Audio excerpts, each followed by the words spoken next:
Our devotional title for today is entitled, Are You Drifting Away? Our Bible text is taken from the book of Hebrews chapter 2 verses 1 to 3.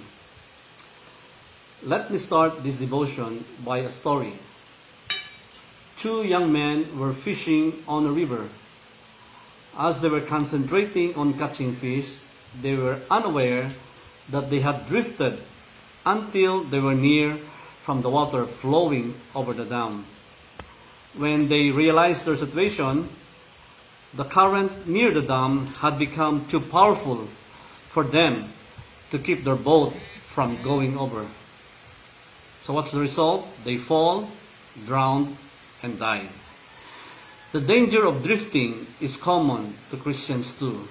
That's why in Hebrews chapter 2 verse 1, we find a warning against drifting. It says, Therefore we must give the more earnest heed to the things we have heard, lest we drift away. If we are not careful in our Christian life, we will drift toward destruction.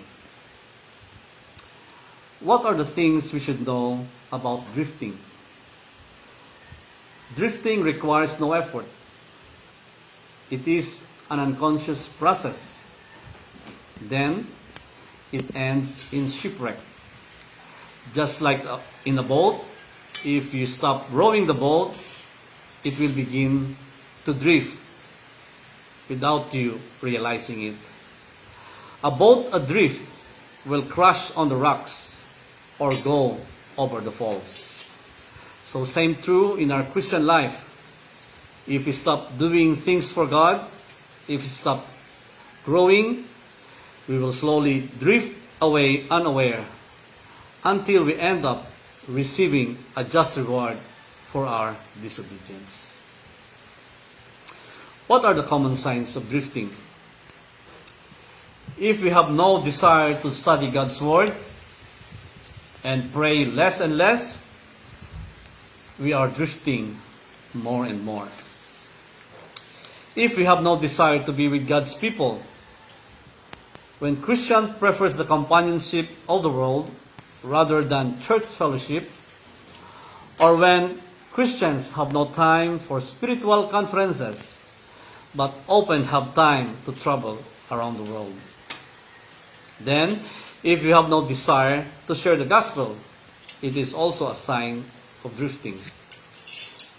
Or, on the other hand, we love the things of the world. We have greater thrill over worldly honors, fame, money. That is why the Apostle John warns us against the love of the world and the things of the world.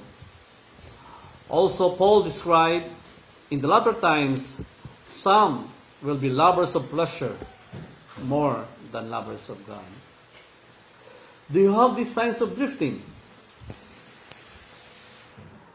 As we are under ECQ and it was extended again, what can we gain about this ECQ?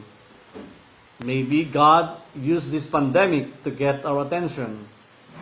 The Lord has given us enough time to reflect on our lives.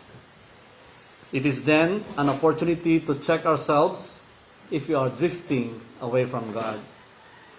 Let us throw off everything that hinders our relationship to God. Then recharge, buckle up ourselves, and return on the ways that pleases God. Keep rowing and abounding in the work of the Lord. Let us prevent ourselves from drifting away. Good day, everyone, and God bless us all.